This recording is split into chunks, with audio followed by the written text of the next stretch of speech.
Metallica and Motley Crue would rise to prominence during the same time period in the 1980s. While the bands both hailed from Los Angeles, they weren't really close or even part of the same scene for the most part. Metallica's management in the early days of the band also managed Dokken, and despite this, drummer Lars Ulrich would tell Howard Stern that they never faced pressure from their management to change their image or sound. While LA by 1981 was dominated by hair metal and glam bands, Metallica soon became the antithesis of these acts and used their disdain for the bands of the Sunset Strip to fuel their determination to succeed, as Lars and James revealed here. Lars Ulrich and James Hetfield were two kids with very different backgrounds that shared a passion for hardcore metal and a hatred for the glam scene. Together, they plotted a revolution behind enemy lines, Los Angeles, California. It was 1982, and Motley Crue had just put out Too Fast for Love. I remember one night out in front of the Troubadour, we're standing there in our Iron Maiden t-shirts, and it was like, after a couple of, Colts or Schlitz malt liquors or whatever, it was like, you saw like Nikki and Tom, it was like, Motley Crue. I remember like Nikki Sixx started chasing after me, and the one thing I could do, because 5'6" of me, I could like run faster than he could in his 16-inch platform boots, so it wasn't a contest there.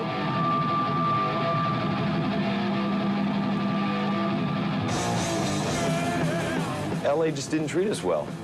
We had this aggressive style, and I recall at the Troubadour, there was a security guy throwing chairs at us, at sound check, going, "Get out of here, you punks." They thought we were punk rock, We'd be up on stage playing, and people were fluffing their hair over at the bar. And that's not what music was for us. We're gonna play louder, we're gonna play faster. We want some attention. So really, all the posers in LA helped develop. Despite the dislike of the 1980s music scene in LA, Metallica's original bassist Ron McGovney would tell an interviewer that despite the band's feuding over the years, Motley Crue was responsible for helping Metallica get their first big break. McGovney would reveal that in 1981, he was friends with the guys in Motley Crue and had heard that the British band Saxon was going to be playing a gig at the Troubadour. Being big fans of the band, Metallica wanted to get on the bill, and it would be the members of Motley Crue who helped him out, as he revealed here. So about 4 o'clock in the afternoon, I'm standing out there in Hollywood on the corner, Vine and Sunset and Vine, and there's a Whiskey Go-Go, and I'm standing there with this cassette in my hand, and I'm looking up. What the hell am I going to do now? How am I going to get in here? Just at that point, I look up the hill, and here comes Tommy and Nikki from Motley Crue. And I had known them because I followed Motley Crue around. I went and saw their shows all the time, and they knew me. I took pictures at that time. I used to take pictures for Motley Crue. And I was standing there, and they come down the hill. First thing he asked me, he said, "Hey, Ron." I'm like, "Yeah." He's like, "You got any toot?" I'm like, "Oh, no." Don't do that, man. He's AKA like, cocaine, right? Yeah. So I'm like, they said, "Well, what are you doing here?" I said, "Well, I'm trying to get my band in to play that Saxon show." They said, "Yeah, we heard about that show, but we're too big now. We can't really play that show. But I'll get you in to talk to the girl up there, So took me in, went up there, gave her a demo tape, and she called me back a few days later and said, "Yeah, you guys are on with Saxon on the 27th. Motley Crue would work with producer Bob Rock on their seminal album 1989's Dr. Feelgood, and liking the production of the record, Metallica opted to work with Rock on their self-titled 1991 album and continued to work with them for the next decade leading up to their 2003 record Saint Anger.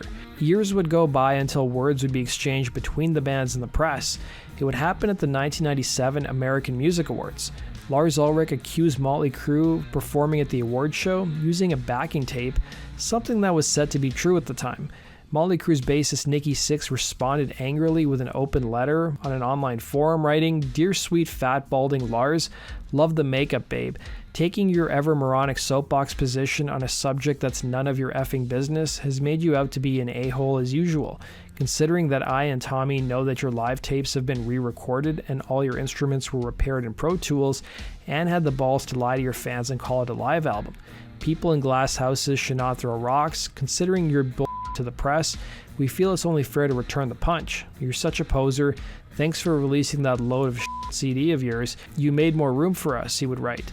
Funny enough, Motley Crue would return in 1997 with their first new album with frontman Vince Neil of the 90s, with Generation Swine, that was commercially and critically panned. 6 years later, when Metallica released their much maligned record Saint Anger, Nikki Sixx defended the band online, saying, "What is with all the negative tongue lashing on Metallica's new music? I haven't heard the first song yet, but you would think they have committed some sort of crime the way the fans are going on about the song."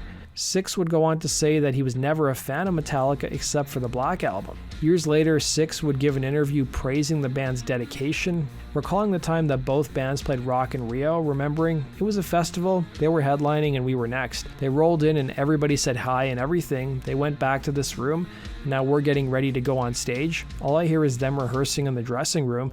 Then I was like, look at the dedication on these dudes, man. It wasn't like, I don't feel like it. It was like, no, this is what we do. We're Metallica and we're going to be the best that we can be. In 2015, Crue drummer Tommy Lee reignited the rivalry when he posted a tweet featuring a picture of Lars Ulrich with the words "straight out of tempo" superimposed over his face. The same year, frontman Vince Neil opted not to escalate the feud, telling an interviewer, "You have to ask Nikki about that, because I have no idea there was anything between us and Metallica until I read it." When Metallica appeared on Howard Stern's radio show in 2020, frontman James Hetfield discussed making up with Motley Crue, as he stated here. Have you ever gone back and had to apologize to other bands that you worked with on tour because you guys were angry and pissed off? I know that anger. You have to have it if you're going to succeed. It's you've got to. You have.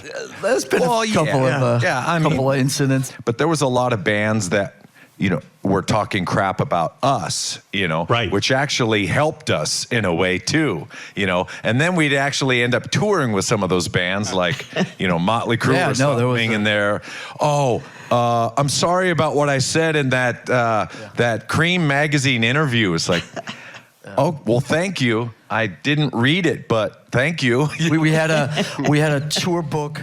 That does it for today's video, guys. Thanks for watching. Be sure to hit the like button and subscribe. We'll see you again in Rock and Roll True Stories. Take care.